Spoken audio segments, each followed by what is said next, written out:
I can observe that Cody seems to have trouble relating to his older children, and he seems to dote on the younger children. And when my children were younger, it was very easy for him to be a father, right? Because he was still kind of this important. He was important to them. His opinion mattered to them.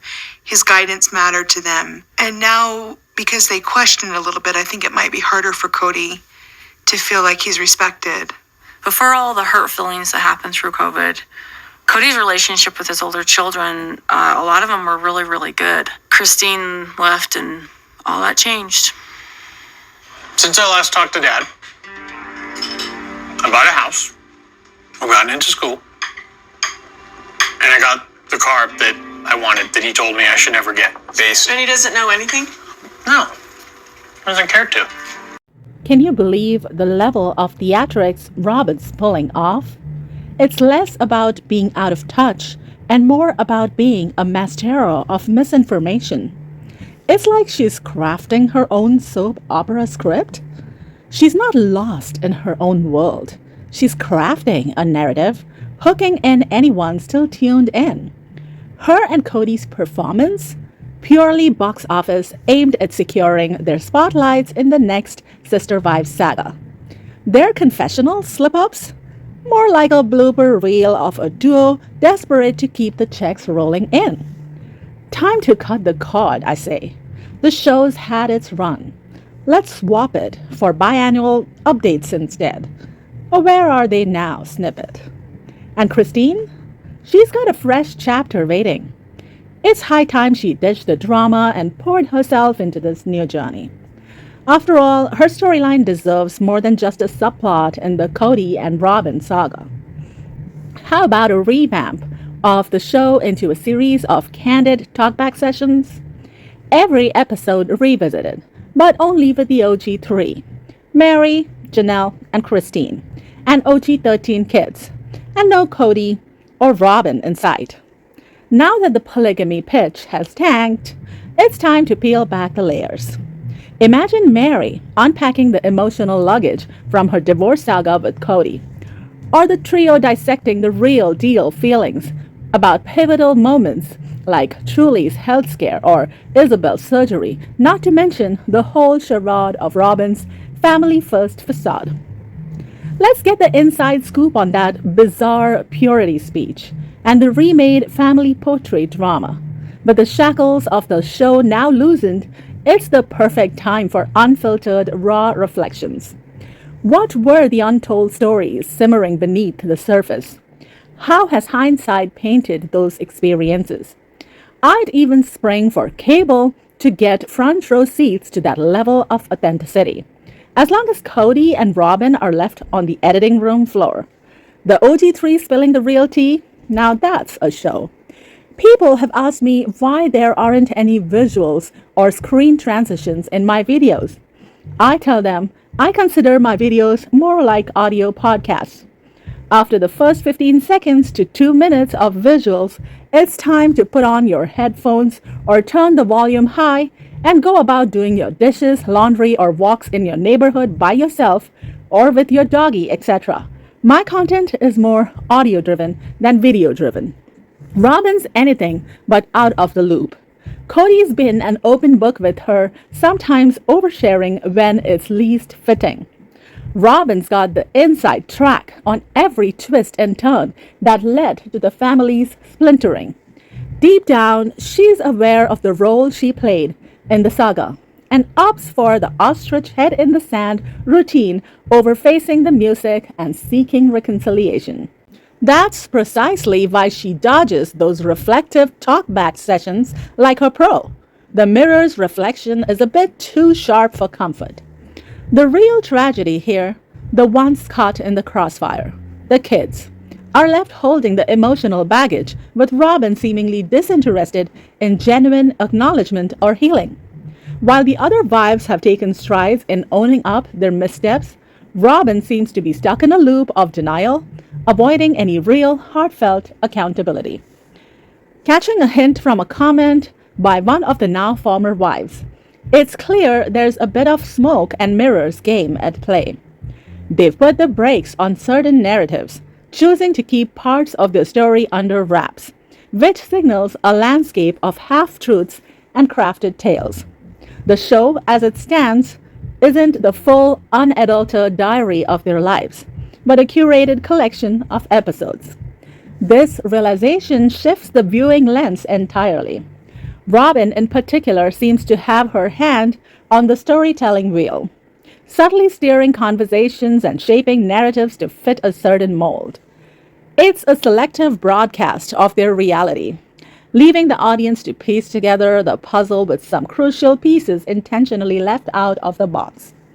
Robin, it's no secret that the guidelines you championed during COVID became the wedge that drove the family apart. The notion that Christine's departure had nothing to do with this is, well, quite the stretch. Take the one Christmas Eve, for instance. Mary's just tossing around the idea of a festive gathering, and there you are, jumping in with your scary without a conversation line, effectively slamming the door shut before Cody even gets a word in. And then the bewilderment when the house remains guest-free? Classic. If invitations are as rare as snow in July and you're dubbing every meetup a horror show, what else do you expect, Robin? It's almost as if scary is your code word for I can't bear to loosen my grip on the reins. But let's be real. You're not about to admit that control is your favorite flavor of the day, are you? And let's not forget the hidden fear behind your words. It's not just the fear of the boys or the awkwardness with Christine.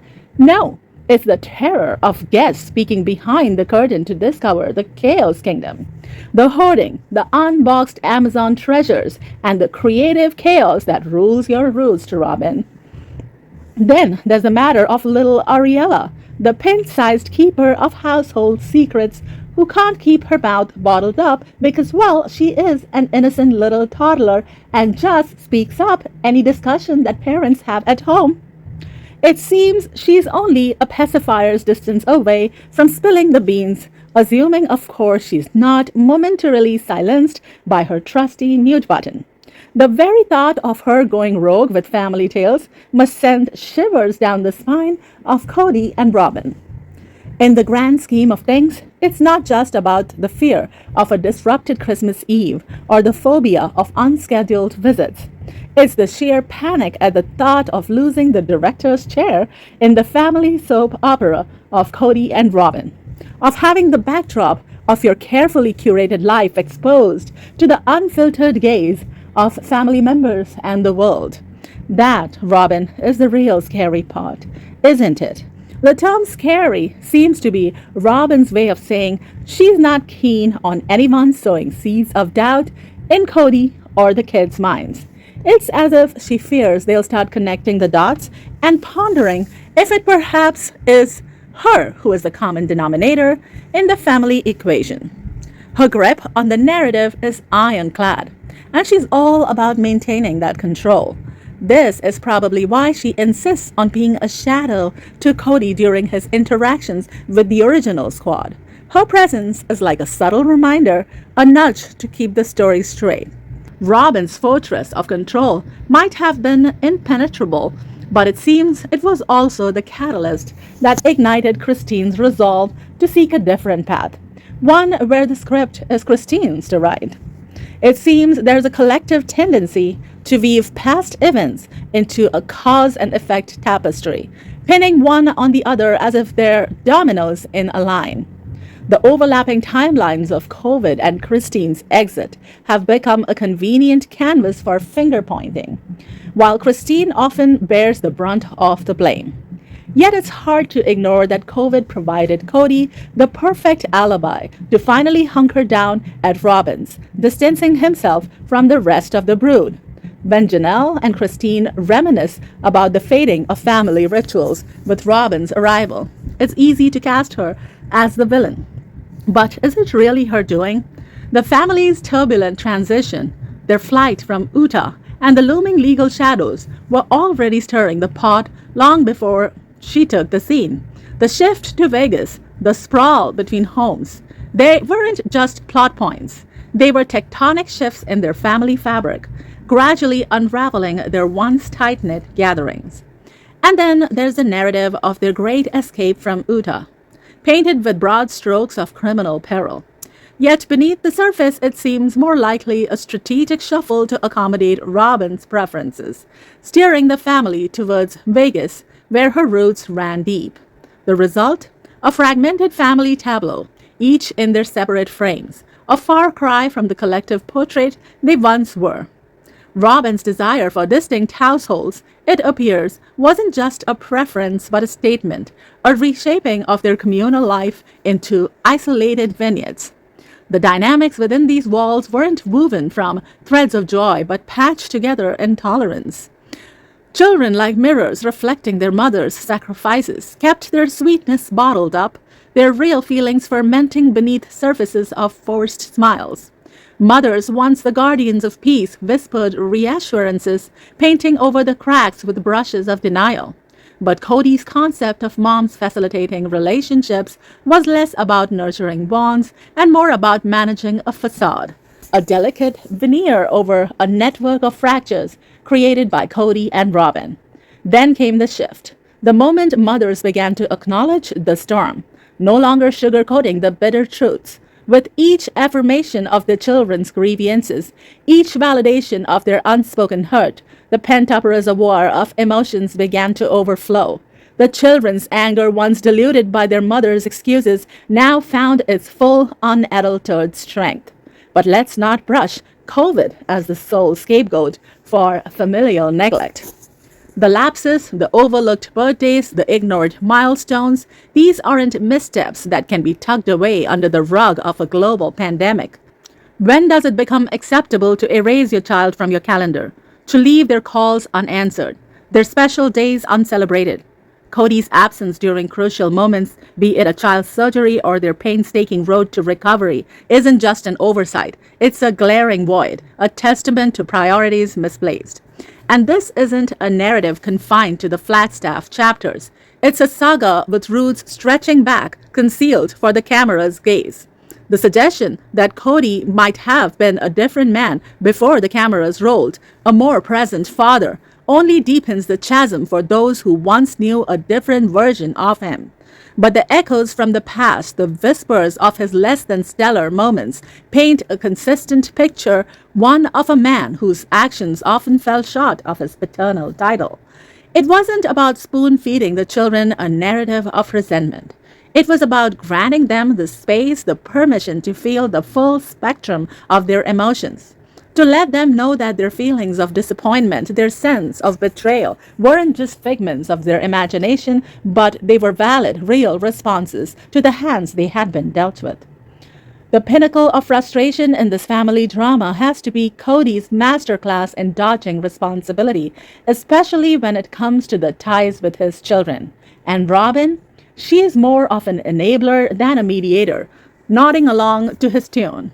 His recent spiel in People magazine was a doozy, with him playing the victim card like it's going out of style. He's all about dishing out forgiveness like a holiday treat, never pausing to reflect on his contribution to the problem, his own missteps, or the thought that maybe, just maybe, he's the one in need of a hefty dose of forgiveness. For the OG-13 kids to even consider orbiting back into his gravitational pull, he'd need to own up to his less than stellar dad resume. But Cody and Robin as the family's central unit for OG-13, that's a script no one's buying tickets to see. Cody's stance on accountability, or even the glaring lack of it, is just completely perplexing. It's as if he's crafted his own reality where responsibility is a foreign concept, an unwelcome guest at the dinner table. His insistence on being the family patriarch while simultaneously playing the hands-off card in matters of consequence is a paradox that leaves you both bewildered and bemused. It's an awful performance, watching him juggle the roles of family head honcho and innocent bystander and helpless victim all in the same breath. The contradiction is too stark as black and white. On one hand, Cody says he's the linchpin of the family, the figurehead, the mafia boss around which everything in his world orbits. And yet, when the spotlight turns to the unraveling threads within the family fabric, he's quick to wash off his hands off the matter, painting himself as a mere spectator in his own life's drama, just like his better half, Robin. This dichotomy isn't just baffling, it's absolutely awful spectacle, bewildering, that leaves you questioning the very foundations of his family role to begin with. He parades around donning the crown of a family leader, and yet when it comes to the nitty-gritty of forming connections and taking accountability, he is more of a ghost than any kind of guiding light. Cody and Robin are bizarre dance of contradictions.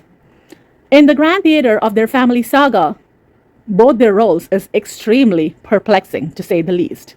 Diving into the depths of Robin's previous matrimonial chapter, it's like we've got the cover of a book, but the pages inside are a mystery, except for the clarity we have on how nastily she ripped those helpless kids from their biological dad by defaming a man who didn't have a platform like her to defend himself. Sure, she came into this union lugging a hefty suitcase of debt from his stolen money, but what other hidden chapters from her past might shed light on the labyrinth of her motives and actions? There's a sense that the prospect of another marital shipwreck might just be her worst nightmare, pushing her to navigate Cody's waters with a particularly steady hand. I'm all ears for different takes on this puzzle. It's like choose your own adventure book where every opinion turns a new page. Her first marriage is like a locked diary in a family library, leaving us to piece together the narrative from the breadcrumbs that are scattered across the internet. The debt she carried over is the only chapter we are privy to. But there's a sense that this book holds more secrets, keys that could unlock the enigma of her current strategies and maneuvers. It seems Robin's vision of polygamy was cut from the same cloth as her mother's, a tapestry of minimal interaction with the big family gatherings reserved for a select few calendar highlights, not the everyday. This blueprint might explain why she always seemed a step removed from the OG3, why she was reluctant to weave her life too tightly with theirs, the perks of communal living, like shared childcare, or those once cherished Friday dinners, faded into the background when Robin entered the picture. For Robin, this wasn't the essence of polygamy. It was an ensemble she wasn't eager to don. And Cody, he seemed all too willing to tail behind Robin and her preferences. His affection for her was the needle guiding his thread.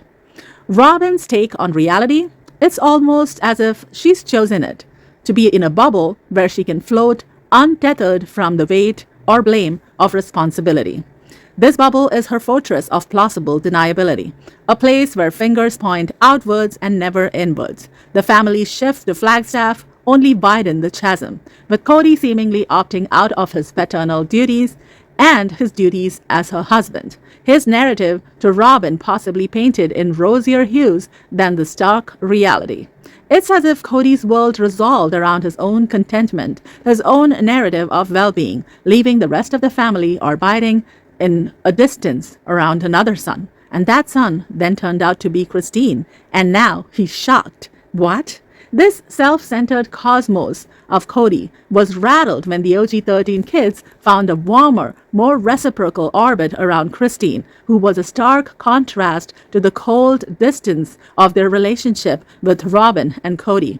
This shift caught Robin and Cody off guard, their script disrupted by an unexpected twist. The specter of COVID, merely a convenient backdrop for a drama long in the making, a stage for grievances rooted not in the pandemic's upheaval, but in a history of emotional drought spanning over a decade. It's high time for Robin and Cody to face the music, to see the fractures in their family mosaic were not the work of external forces, but the result of years of neglect and missteps and bad choices. And Christine, her exit isn't a chapter to be glossed over, but it's a narrative of strength, a tale of reclaiming the pen in history that had long been written for her and on behalf of her, but now which she can rewrite by herself. Cody seemed to master the art of illusion, painting a world for Robin where every sunset was perfect and every rose thornless. She bought into this fantasy line and bait. In Cody's universe, as long as his needs were met, the narrative could be whatever he chose in the given moment. It's evident from their early days, that lakeside breakup scene, still vivid memory, that Robin had her hesitations. Cody, the master salesman, must have spun a tale of promises and assurances to ease her into the fold. Life free from the burdens of work, the support of the sister wives, a guaranteed place outside the Lehigh house's walls, and a seamless integration into the family, all under the umbrella of his head of the family authority. But as the family landscape shifts and others step out of the picture, the spotlight narrows down to just Cody and Robin. There's only so much room to deflect and shift blame before it starts bouncing back, isn't it? Robin might start placing the blame on Cody next, for all you know. It's only a matter of time before the echoes of accountability start resonating in their own very backyard. Cody's apparent preference for Robin doesn't offer immunity from his critical eyes. His history of narcissistic tendencies isn't something that just evaporates in the face of favoritism. Even if he's waving protective narratives, preparing for the day Robin might demand more, it's a thin veil over his deep-seated insecurities. Every snapshot, every post paints the same picture. Two individuals together or apart, marinating in their own misery. The energy they pour into harboring resentment, the sheer force of will it takes to maintain such levels of bitterness is nothing short of monumental. The mental acrobatics they perform, twisting and turning through hoops of denial and blame, is a spectacle in itself. But as time marches on and the dust of past conflicts settle, it's hard not to foresee a future where the only soundtrack is their arguments in a continuous loop of blame shifting and discontent. Maybe the canvas wasn't Cody's after all, but Robin's, with Cody merely a character in her design. She masterminded the storyline, casting herself as the victim of unwarranted hostility, skillfully weaving a tale that ultimately fractured the family. Before her dramatic entrance, Cody seemed to at least make a show of being present for his wives and kids. But with Robin's entrance, it was like inviting a storm cloud to a picnic. And then there's that infamous portrait episode. Not just a metaphor, but a literal reshuffling of the family frame. Robin didn't just paint a picture, she commissioned one, artfully brushing out the previous narrative to splash her own colors on the canvas. The audacity was almost comical, like a scene straight out of a sitcom. Imagining Christine's reaction, you'd picture a scene charged with high drama and a hint of slapstick comedy. The idea of her ripping the portrait from the wall, shattering the glass with a satisfying crash, is a scene many would have paid an arm and a leg to watch. Or perhaps she could just have burst out into incredulous laughter, her disbelief echoing through the halls of the house, demanding to know if this was some kind of elaborate prank, until Robin got frustrated enough that she shattered the glass on the floor by herself by throwing the painting against the wall. In those moments of shock, reality often plays out differently than the scripts we write in our heads. But one can't help but wonder about the untold stories, the off-camera aftermath of that surreal episode. Fast forward to today. It would be a treat to see them revisit that chapter, to ask for Ben, a happy accident of a typo, if with the gift of hindsight, she'd orchestrate the same scene again. In the tapestry of their lives, that moment, that portrait, remains a stitch that pulled a little too tight, a reminder of the peculiar blend of reality and theater that defines their shared story. If that's the case, it paints Robin in a rather unflattering light, as someone lacking in wisdom, a bit green behind the ears with envy, and someone who hadn't really woven her life into the fabric of the other wives' worlds. Perhaps she's just reflecting the dynamics she observed in her own upbringing, with her mother's own very dance with sisterhood. Being the other woman, her mom likely navigated through a thorny path of communal shoulders and sideways glances, never quite finding her place or earning the community's nod of approval. For ages, Robin's been playing the puppeteer with Christine's emotions, a fact Janelle's privy to behind closed doors. Rex's revelation about Cody's tearful meltdown over losing Christine adds another layer to this intricate drama. Imagine if Cody ever peels off the blinders and realizes it was Robin's machinations that sowed the discord in his life. The tables might just turn. That fiery passion he once had for her could flicker out, replaced by an equally intense disdain. Now, about those tears Cody shed, a real show of heartache or a strategic performance aimed at winning sympathy from a venerable figure in their community. It's a toss-up, a question of authenticity in a saga where emotions and intentions often blur like watercolors on a canvas.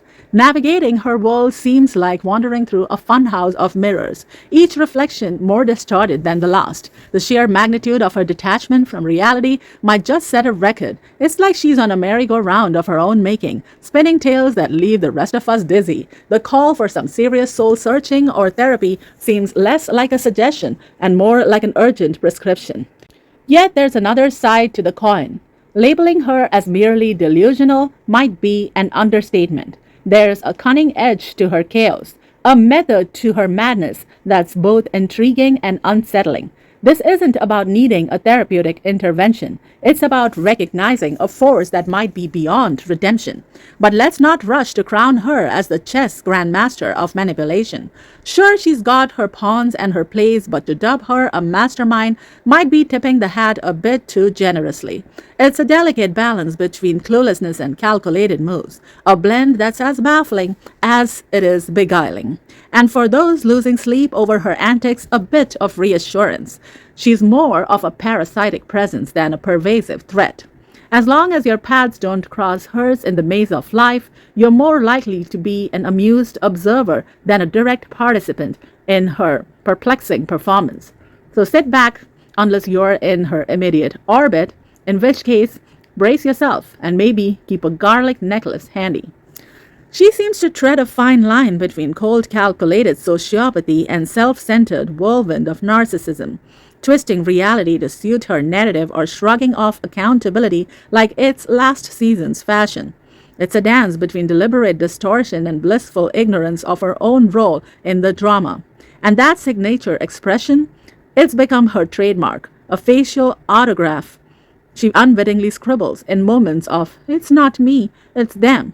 It's as if her face has its own memory, falling into that familiar pattern with the ease of a well-rehearsed script. That look has graced my homepage so frequently, it's like a recurring character in its own right, the visual echo of her blame game mantra.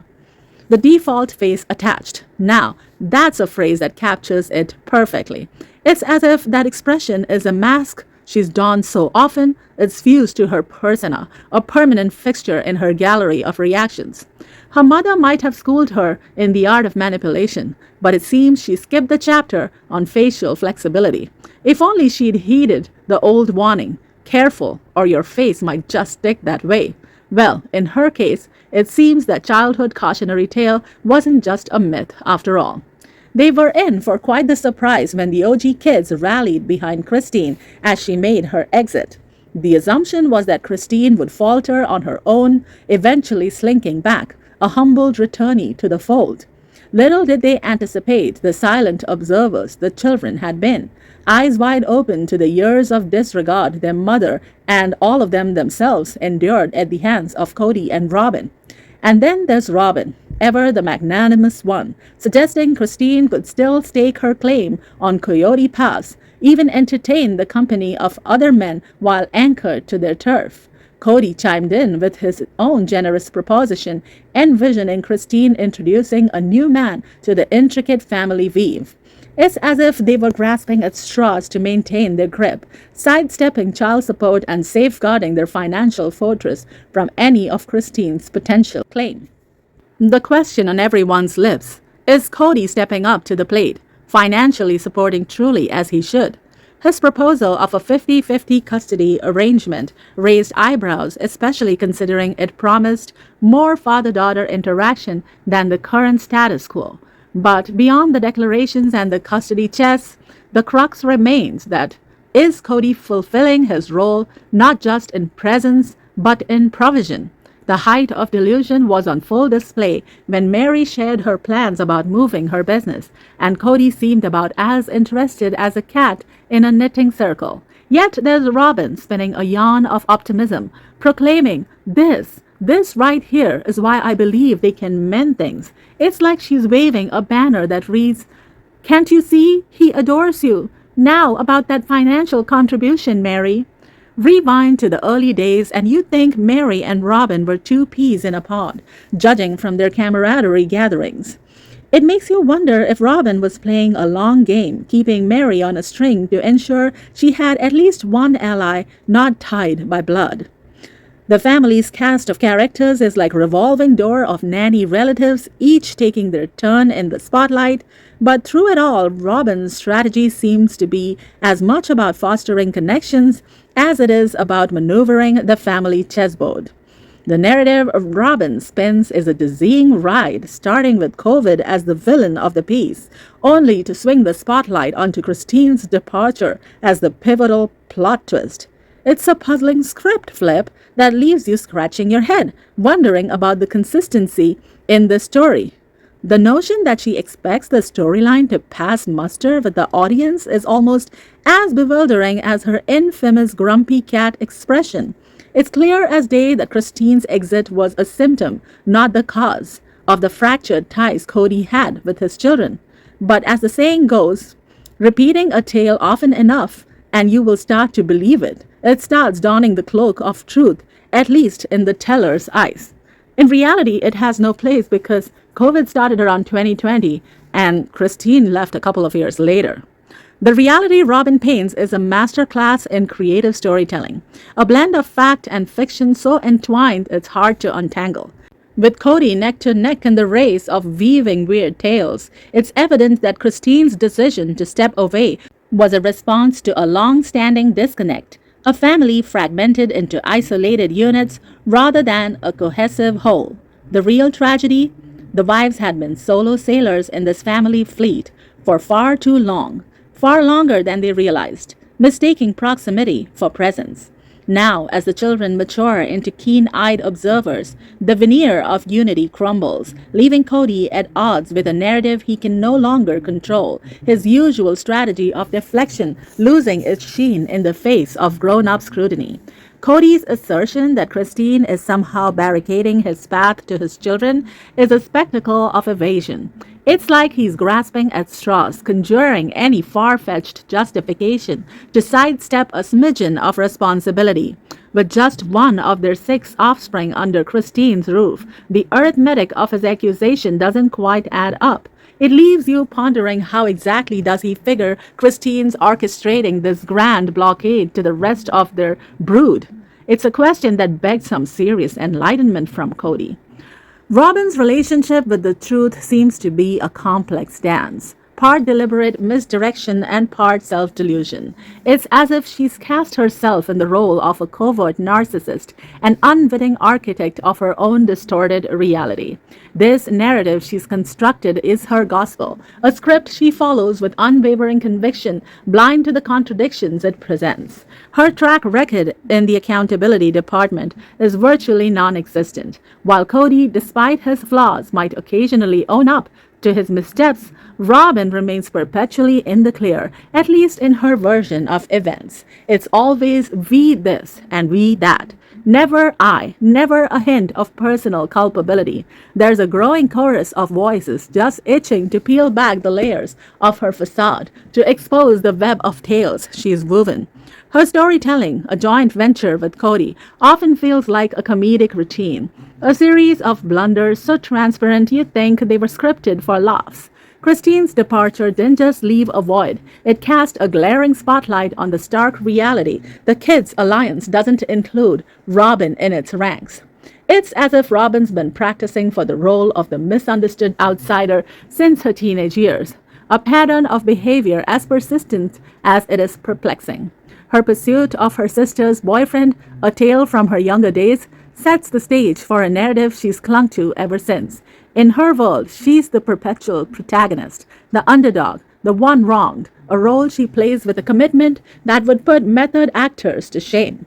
The next time you catch a glimpse of Robin's visage, marred by that trademark frown, take it as a challenge. Try mirroring that expression, that perfect parabola of woo.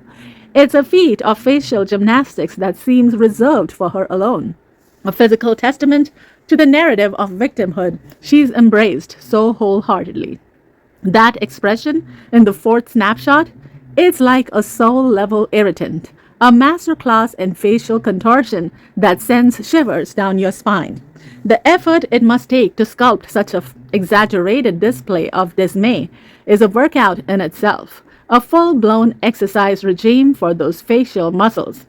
It's as if her features are staging their own dramatic production. Behold the depth of my sorrow as my utopian vision of polygamy crumbles. Observe as the corners of my mouth descend, charting a path to the inferno reserved for the architect of my misery, Christine. Can you grasp the magnitude of the tragedy that has befallen me and my offspring? And this isn't just hyperbole for effect. It's a genuine reaction to the melodrama that's unfolded, a visceral response to the theatrical spectacle that's been laid bare. So here's a nod to you, Christine, for inadvertently starring in this operatic display. She actually dared to place the blame on COVID's doorstep, a timeline so skewed it's almost comical. Christine's departure was a chapter written long after the pandemic's opening act, not a subplot within it. Her stance reeks of being a mere echo of Cody's narratives, a parroted perspective devoid of original thought. It's as though Robin's sipping from his cup of distorted reality, reciting lines from a script she didn't write. Navigating life with Cody at the helm is likely akin to weathering a storm of teenage angst on steroids, a tempest of emotions that could turn any household into a pressure cooker. Perhaps her insistence on this twisted timeline is just her way of maintaining a semblance of calm in the eye of the hurricane. The resemblance of her expressions to Gino from 90 Day Fiancé is uncanny, a reflection of shared theatrics in the realm of love and chaos. Her body language is a telltale sign, a silent narrator of the tale she's spinning. The tug at the corners of her mouth, the tension in her neck, these are the silent screams of a narrative under strain, a story told with omissions and half-truths. And yet, there's a lingering suspicion that this might all be an elaborate performance, a ploy for sympathy, a manipulation tactic finely honed. Cody, her counterpart, in this dance of deceit, is no stranger to the act. The stage is set, the audience engaged. But the authenticity of the performance is as transparent as smoke. As for Cody's reconciliation with his children, it remains a distant hope, a bridge yet to be built. The OG-13 kids, now free from the restraints of childhood, are not bound to accept Robin's narrative or to conform to Cody's dictates.